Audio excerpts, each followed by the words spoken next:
Carl Martel, thank you so much for being with us on Hemp Barons today. Welcome to the show. Well, thank you very much. I'm very happy to be here. Quite honored. Please. It's such a wonderful honor to have you here. You are one of these, not just a brilliant mind and personality, but just a face that when I see you internationally, as we travel along, and I think probably you and I, that's only been a North America situation. That just brings me so much joy. And I light up around folks who I know that the plant has absolutely picked on and chosen to do its bidding. You are a hemp master of epic proportions. Just your awareness of the plant, and all of the different aspects of it. And I'm excited to just get right into this interview because I'm going to start out right away with all the things that you can do. The most amazing thing that I've seen so far in person in our interactions is Canadian Hemp Trade Alliance annual conference in Calgary a couple of years ago. It wasn't even the most recent one. We got to commune with each other at the most recent one in November of 2019. God, was that really the most recent one? But it was. But in November of 2018, you had what looked like your basic hempcrete brick, looked like some hurd, that inner woody core of the beautiful hemp stalk, some lime, some water, and I'm oversimplifying it, but you're going to educate me and us here with a wire sticking out of it. It was just literally like a hempcrete brick, a wire sticking out of it, and people were charging their tablets and their phones with what to me looked like a hempcrete brick. Here you are taking what is such a fascinating aspect of the plant, its energy storage capabilities, and battery sort of capabilities, and showing it to us in person, proving it. We're watching these devices be powered up and charged by that invention of yours. Will you please explain to us a bit of what that was? Well, thank you very much for that. And why it worked. And why it worked. Yeah. Yeah. No, I think it's really great. I mean, I started playing, I guess, with these sort of materials, 12 years ago or so, and building materials first and everything else. And geez, how did I even start? I can't remember.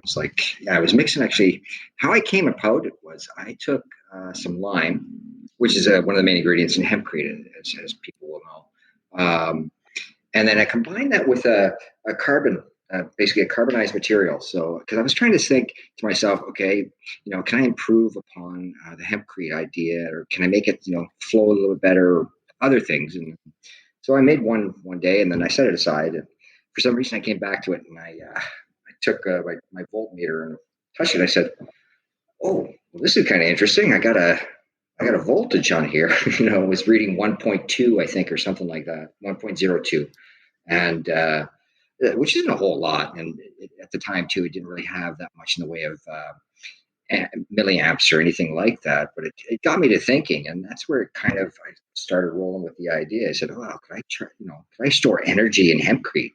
And so basically from that, I started experimenting more and more and understanding more about batteries and these sort of things, and basically came to the understanding, that when you carbonize hemp fiber, whether it be the fiber itself or the hurd or other parts of the plant, the shells, the leaf, they could actually give you what is necessary in part of a battery, and that's the batteries. I'm going to try and make this as simple as possible. So if I take a regular AA battery, the metal casing that's around the outside is basically zinc.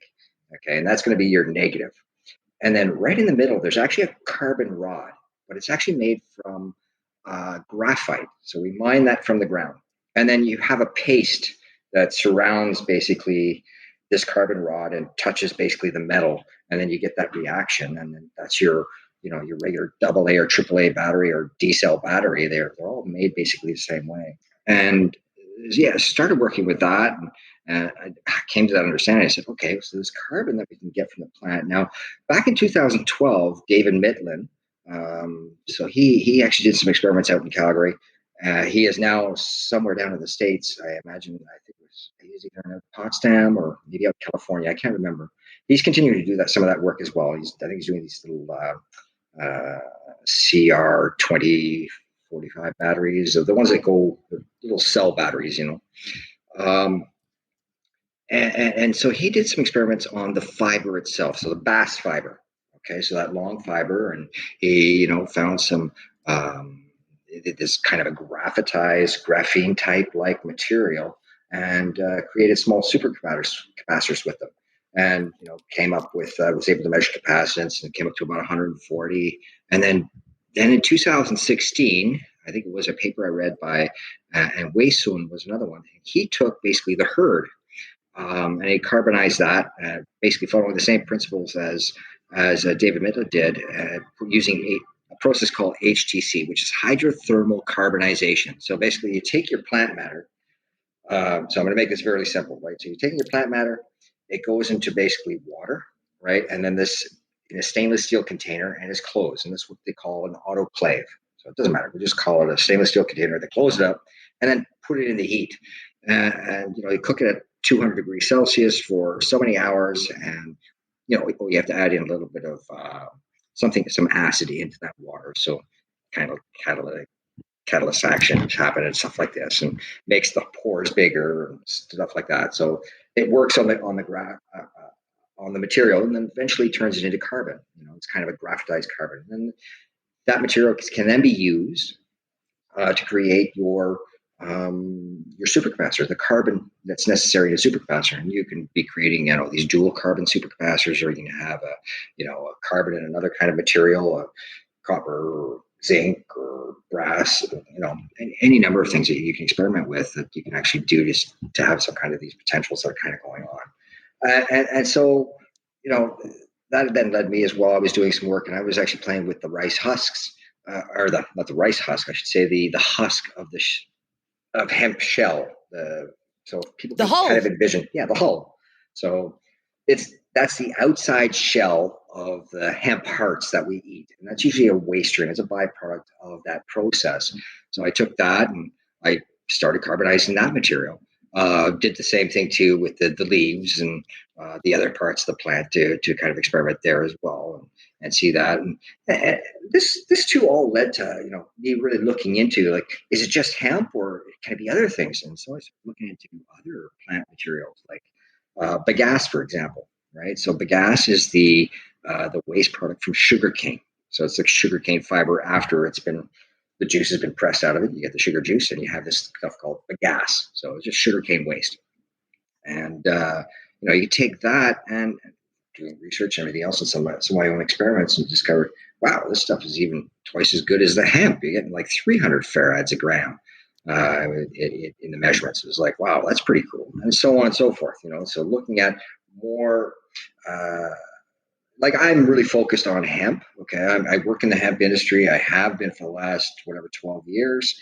I'm very focused there. But some of the work that I'm doing with other companies that I have, and other companies, ABRI, for example, which is Advanced-Botanical and Biomass Research-Institute, kind of expanding a little bit, to kind of encompass more than just hemp, because hemp, in reality, is still really small when you consider the global aspect of things. I mean, to put it in perspective, Canada, we grew whatever 140,000 acres. It sounds like a lot. It's one of the largest in the world, behind China, and it's more than Europe and that sort of thing. So we're one of the biggest in the world in producing this stuff. And 95% of all cannabis grown in Canada is actually for food. So people kind of. Canada is the world leader in bulk hemp food ingredients, and of course we know, and we talk all the time on the show about infrastructure, of course, and we're up to our saturated hemp and eyeballs here in the United States on botanical extraction infrastructure. Oh, we've got botanical extraction infrastructure up the wazoo. Having said that, and as you know, in Canada, it's the capital expenditures for the processing infrastructure for the longest, strongest stock in the world is a larger capex, right, than to process the most nutrient dense grain or seed in the world.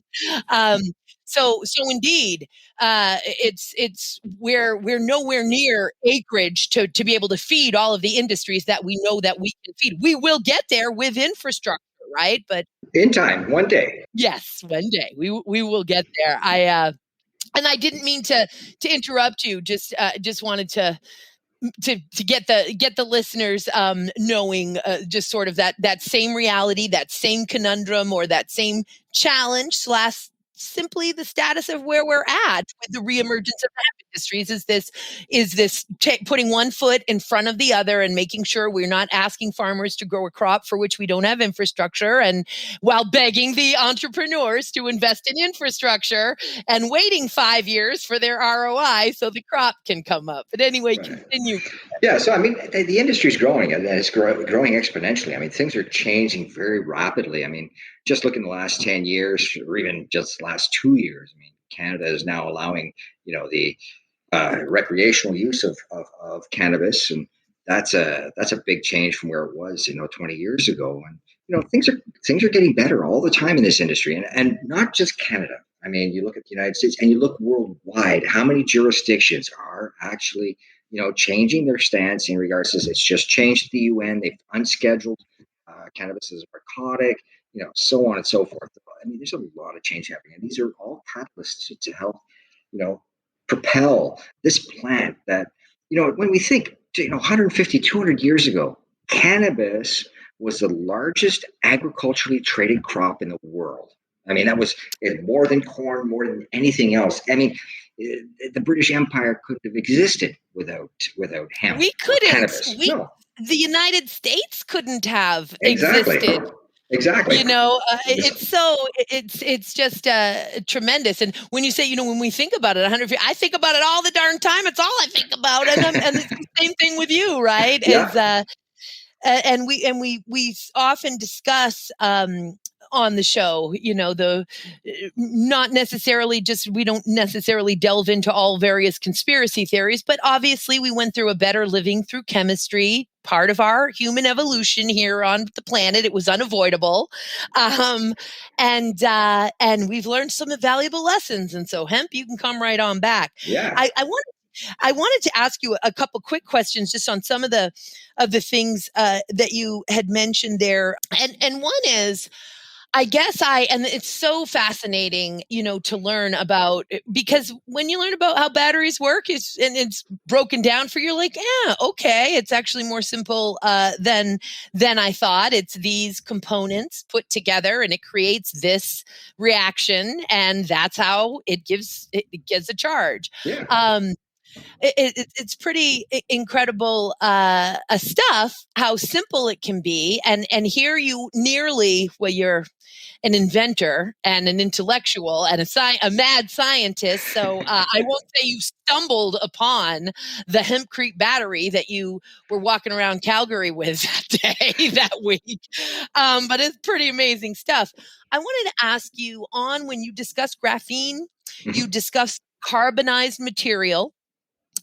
And I wanted to drill into that for a sec, Carl, because I am very much a proponent here in the United States, and you have the same issue in Canada, where you must dispose of / destroy crops that are not compliant. And in Canada, that's the same here in terms of anything that's above 0.3% delta 9 tetrahydrocannabinol.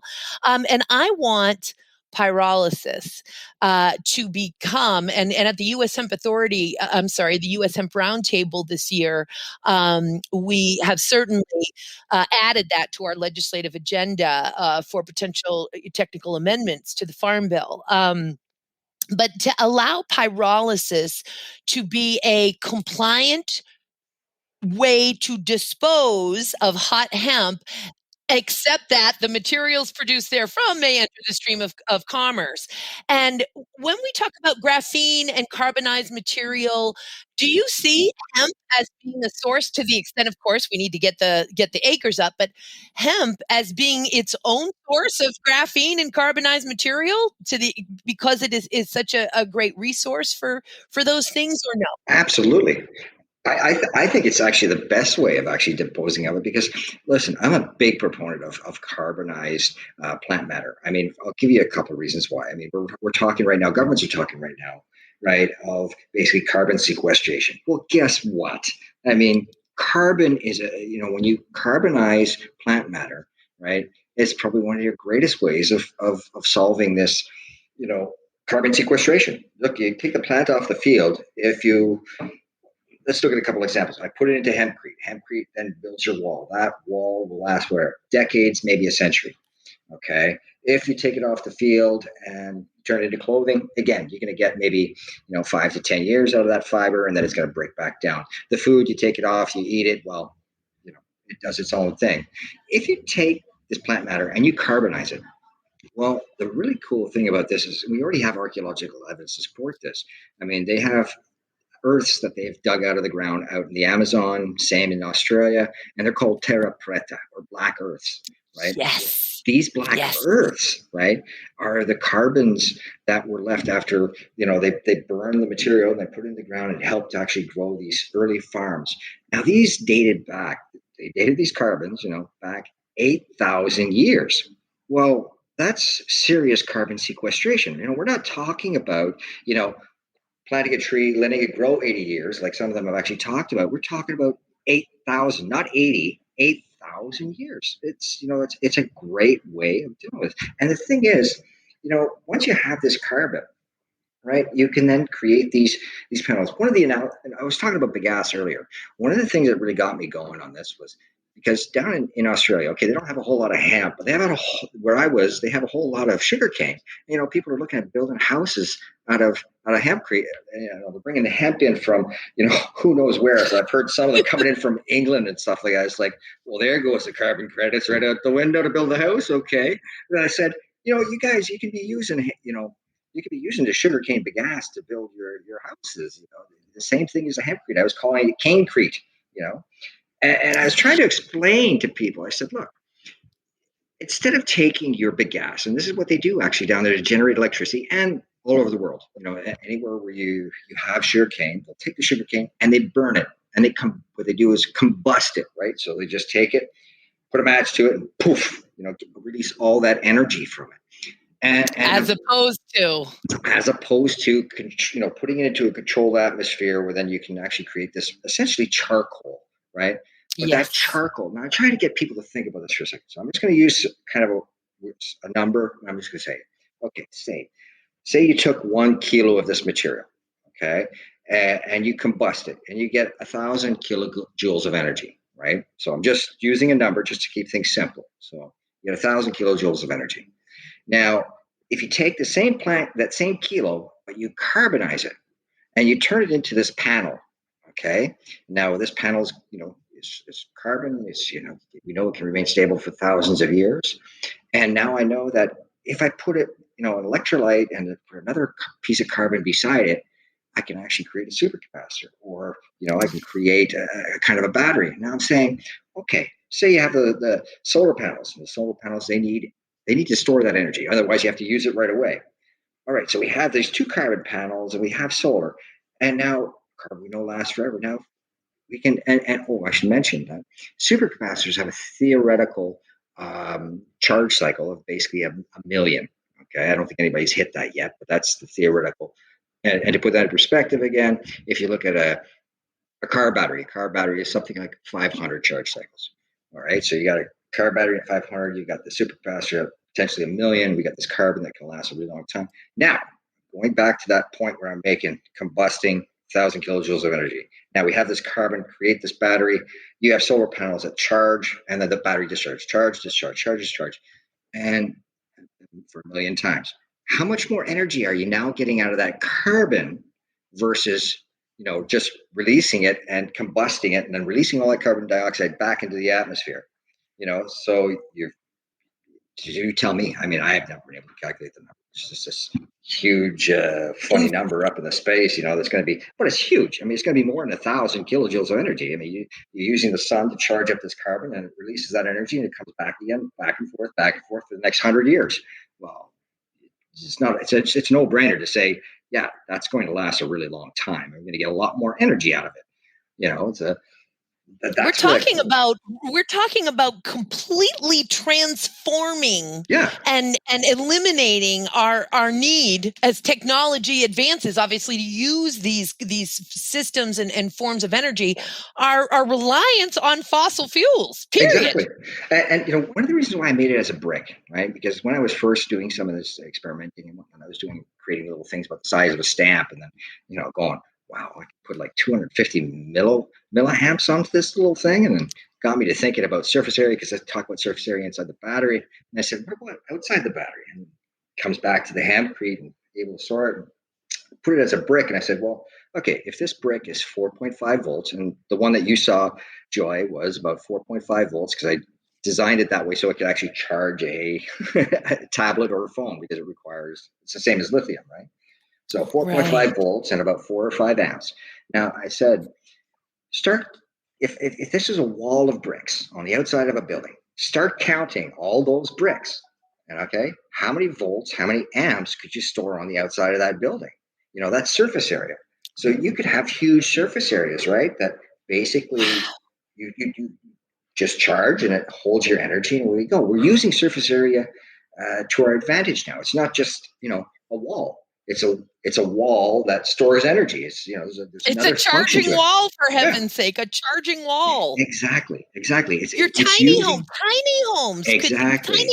can be batteries and tiny homes at the same time. Absolutely. It's just using our surface area with the materials that we have, right, to in a more efficient way, right? So, I mean, we have solar panels and whatever, and that charges your house, during the day, and then you can use that energy during the night, right? And so on and so forth. So, and you can design it in a way so that, look, the solar panels will basically charge that wall up, and then you have enough of those bricks that you can actually go, 3, 4, 5, 7 days, okay, without having to recharge it again. So, say it gets pretty cold and dark in the wintertime in Canada, but Denmark has been doing things like this for a while, where they have solar panels and everything else, and they're able to survive. Although I heard down in Texas that all their windmills froze, but I'm going to that's a just different story. and we'll just hold a pin in that just for one sec, as I Sure. insert the fact that tomorrow, because there's a new social media platform. I basically have zero time for social media, but there's a phenomena of this Clubhouse, which is a new platform where you get to actually speak with each other. So instead of having all the weirdness of I'm misinterpreting everything that person just posted or said, you get to actually hear each other and talk and dialogue. And some of the greatest minds in our industry have found this platform and are starting to use it. And tomorrow, because I have some wonderful friends in Texas, we're going to do a whole hour Clubhouse session on what would have happened in Texas had we had hempcrete. And Right. this conversation we're having right now is going to just so fantastically allow me to, bring it to the whole nother level. I was just going to talk about, the retention of heat, but now you've reminded me, with using the surface area and other technology being developed, who would have needed the power grid at all? Exactly. I mean, those windmills, okay, sure, they could have froze up and they could freeze up for a few days, but if you have, each and every house that was there to, store that energy when the thing did go down, it's okay. We have a house battery that can actually then keep filling that gap in regards to energy, right? That we're sorely lacking. So I mean, they could have charged up all those houses. Okay, the windmill goes off. Well, we got power for the next 4 days. We're okay. Guys, get to work, get the mills fixed, and back up and running. We wouldn't have this problem today if they would have had batteries, or they would have had the hempcrete battery, hempcrete houses that store the energy. Right? It's as simple as that.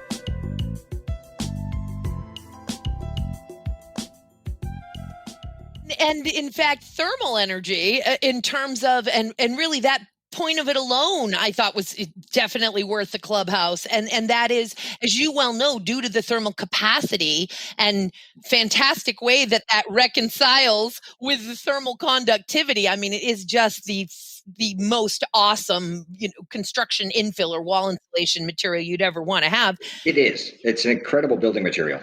You could basically light a couple of candles, depending on how small the room is, Yeah. or use whatever power they had. Let's get the hemp battery out of it, and just the 1 hour on, 1 hour off. I actually work for a company that their headquarters is in Texas. It's an international company, and so all of my coworkers, I'm sitting here in heaven in Seattle this week, and they're like, "I'm sorry if our Zoom goes off. It means I'm out of power. I'm on, an hour off." So in any event, to be able to use that hour of on power to warm up the house, and then and don't get it too hot, by the way, because it's going to retain that thermal energy so That's right. that you're going to get too hot very quickly, and it will stay hot. Well, So yeah, it's as already been we know, shown. It's already been shown that the hempcrete houses will actually save 90% of your energy costs by building with that material. So it's like it's almost a no-brainer. it is a no-brainer. I mean, so much Hempcrete's so. great.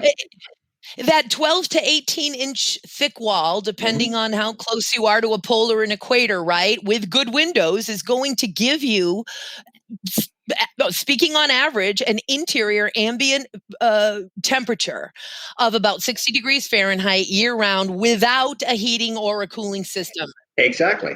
Exactly. I mean, you look at the Museum of London, where they actually did some of those calculations where they needed 800 cubic meters or square meters of space for their new museum. And instead of going with a traditional mortar and brick, where they calculated they would need 20 kilowatts of energy to basically heat and humidify and cool or whatever this building, they calculated with hempcrete panels that they were going to be something like 5 kilowatts of energy. And I think since it's been running, it's only averaging about 2 kilowatts of energy. So just think that's a huge savings, and in regards to energy. Why aren't all Canadian homes being built this way?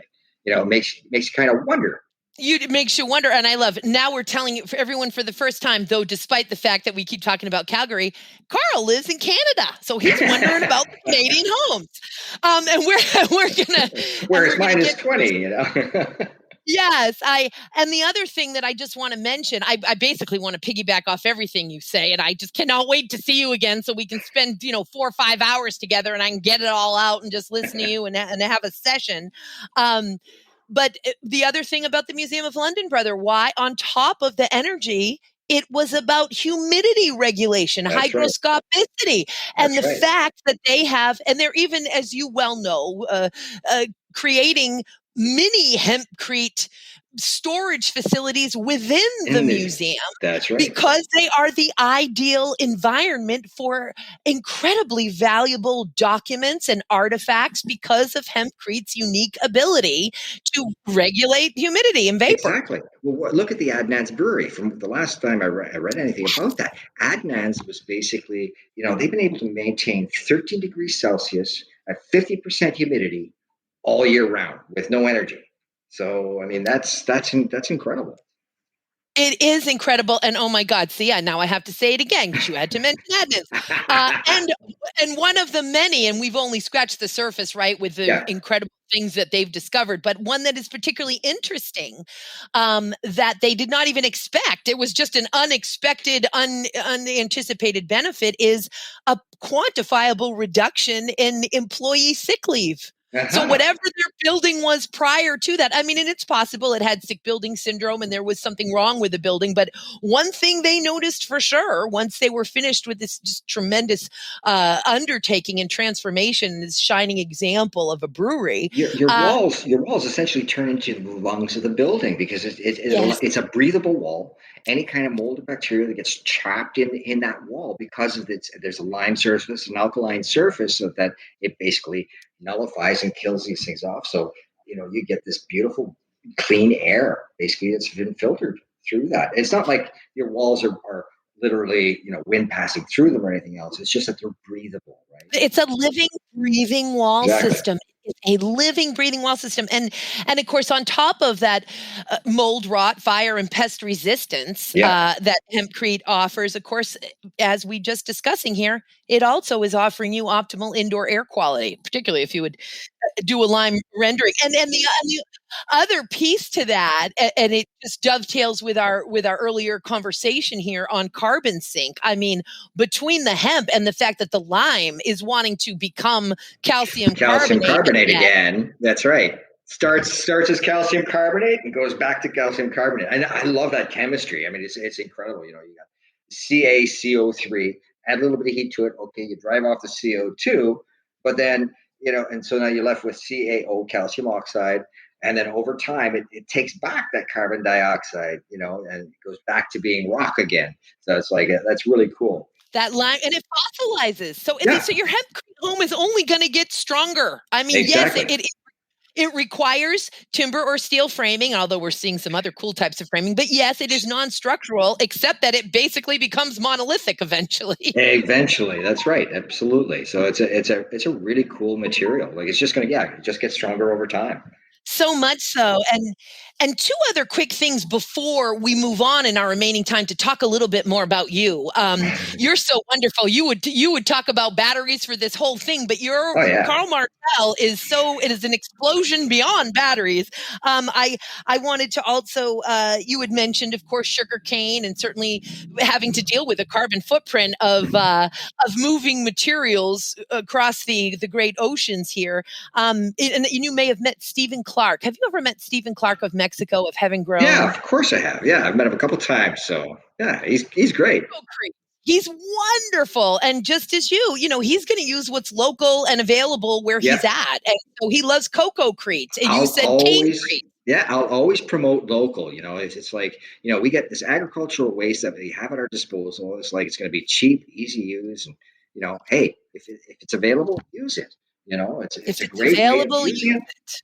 Yeah, you know, Yep, Greg Flaval and Andrea Herman of Hemp Technologies. You know, you often hear him say when he was in New Zealand. Thank goodness we've got him in the United States now, but he was in New Zealand for all those years, and there's a way more sheep than humans there.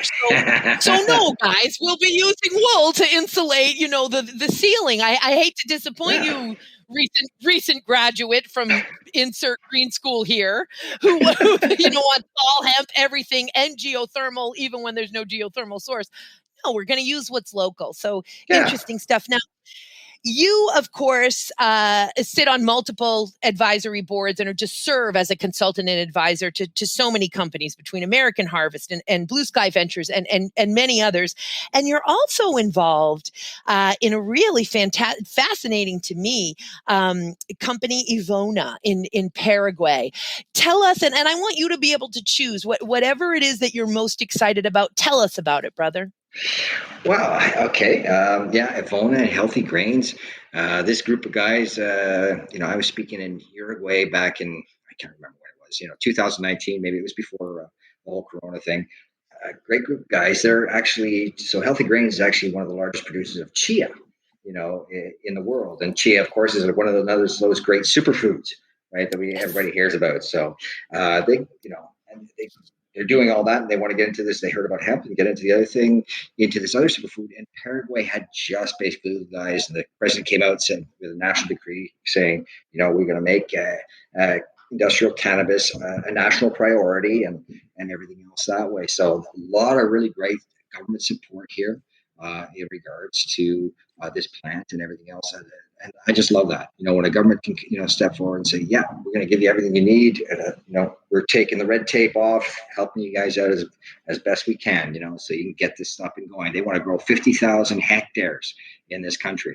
And I'm like, that's the way to go. And you know, it's all starting out with basically really, you know, food and fiber, and then you have, you know, your medicine along with it. You know, look at some of these other countries. I feel for them. Uruguay, for example, kind of stuck in growing just cannabis, you know, recreational cannabis or medicinal cannabis. There's 70% of everything that they do there. Now they're saying, well, we want to get into the industrial side of things, but it's like you started off on the wrong foot. You know, it's like should be really focusing on getting your industrial cannabis sector going because that's a very stable. It may not be as glamorous as you know the CBD thing and everything else, but it is. It's the foundation necessary, right, for this It growth. is the foundation that it provides the economic stability for the Exactly. farmer and environmental stability. But Exactly. continue, brother. It's the same thing in Canada. I Mm. mean, Canada, they did some things right. I mean, they started off. They said, okay, you can have grain and fiber. You can use that. You can't touch the flower right now. 18 years later, they said, okay, now you can touch the flower. But it gave that foundation necessary to get this industry kind of off the ground. Right. Colombia is another one. I think they're still trying to struggling, but they're still kind of more focused on that drug side of things. And it's like, no, guys, look, food and fiber, right? Let's get going on it. Food, easy, get that going. Fiber, a little bit more capital investment, everything else, and there are some struggles there, but some struggling to get that infrastructure up and running. But it's underway. I mean, and these guys here, already growing basically 1,000 hectares of industrial cannabis. They're also doing the medicinal side of things. They have a grow here. They're permitted 0.5% level of THC in their crop. Paraguay has a 0.5.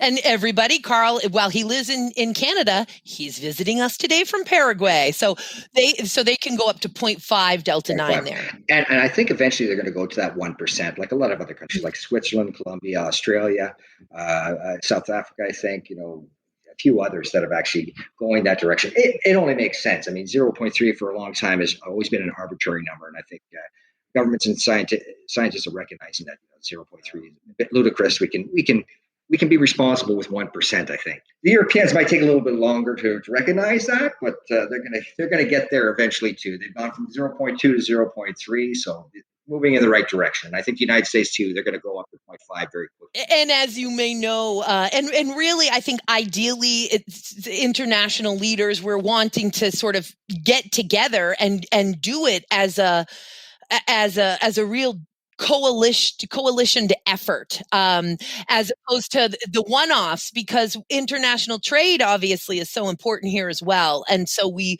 get into those issues of, well, Europe, if we went to 1% right now, Europe would consider our plant material to be derived from other forms of cannabis, to be derived essentially from marijuana, just to make it easy for our listeners, as opposed to hemp. So, we'll be so excited. But you may know that the French Parliament, in a just outrageously counterintuitive move just last week, said, "Oh, by the way, we think maybe 1% in the field." Like, you guys have been the holdouts on 0.2 for all of these years, and now all of a sudden you're like, 1% in the field. Now, I think they did it to be provocative, but in any event, if we can get all of the international sort of federation going, and as you may know, the idea of an international hemp federation was really born in your home country of Canada, the European Industrial Hemp Association, IA, and the Canadian Hemp Trade Alliance with Ted Haney. And we had, in fact, the founding meeting of the International Hemp Federation at that 2019 meeting in Calgary. China, Holland, Belgium, Australia was there. Two of us from the United States, and some other countries as well. And so for us to be able to get together as a concerted effort and be like, okay, because to be able to say we're all making this push together and having it done at the same time, it certainly helps as these other countries do their one-off, but it really needs to be a wonderfully sort of timed and concerted effort here, I think, to get it done right. And we're well on our way to that. We are well on our way to that. Absolutely. And, the South Americans as well they're right on board with all this as well. They're coming together, creating these associations, wanting to come on board. They're coming on board internationally as well, with these things. I mean, one of the greatest things I love about this government here, what they said was, okay, we want to grow to 50,000 hectares. But we want this to help our small farmers. Our small farmers are all redistributed plots. They're all basically 2-hectare plots. We want them growing, okay, on 2-hectare plots to basically crop rotation with their sesame and other things that way that they're generating some income, but the hemp will provide even more income, right, for these small farmers, right? So that's the idea of these 25,000 small farms all having this hemp to be able to grow in rotation with their crops to increase the money for the small farmer, right? And the poor farmer, right, is trying to raise the level of their living wage and their living styles, everything else, right? So that they're able to then their quality of life. Their quality of life. I mean, this country, you think people don't hear about Paraguay. They go, Paraguay, where the heck is that? It's like, sometimes I have to show them. I pull the map and say, see South America here? Look right in the middle. You see that country right there? That's Paraguay. People don't think of it as a whole lot, but it's like, it's a really good country. It's moving up there. I wouldn't consider them a third world country. Actually, I've been living here. I'm going to the malls and everything else. And I'm seeing this country growing like crazy, and they're very progressive in their thinking. It's a very young population here as well, very open. A lot of these things, like I say, makes a whole lot of sense. And that's one of the main reasons why I'm down here, is this, this welcoming of the government, the welcoming of these people, and the companies that I'm working with. They're very accepting of these new ideas, very progressive in the way that they're thinking and everything else. And I think that's great. And I mean, that's going to really help the industry, I think, without having, government hindrances being put in and their government meddling. Really, that's the red tape, bureaucratic tape to see about all this. It's like, come on, guys, just get out of the way so I can get things done. You are a kid in a candy store there. I mean, you are a kid in a candy store there. And I'm so jealous between, the pictures that you shared with me and the fact that you're like being welcomed with open arms by the people, by the government, by the folks with infrastructure. It is a dream for a hemp revolutionary Renaissance man like yourself. Absolutely. Carl. They're so lucky to have you. I can't wait to get down there myself at some point. And come on down anytime. Oh gosh. And I just cannot wait to be able to commune with everyone, but especially incredible souls like you. You just shine so bright. Cannot wait to see all that you're doing and to see it all come true in the world. And so much of it already has. We've really only scratched the surface of Carl Martel, which means that I'm going to have you back, brother. Anytime, Joy. I'd love to. Yay. I can't wait to do it. I am wishing you good health, good fun, so much prosperity, and just continue to walk in your purpose. And may it be just rewarding and filled with joy while you're down there and afterwards, Carl. We'll have you back on again soon, brother. Well, thank you very much.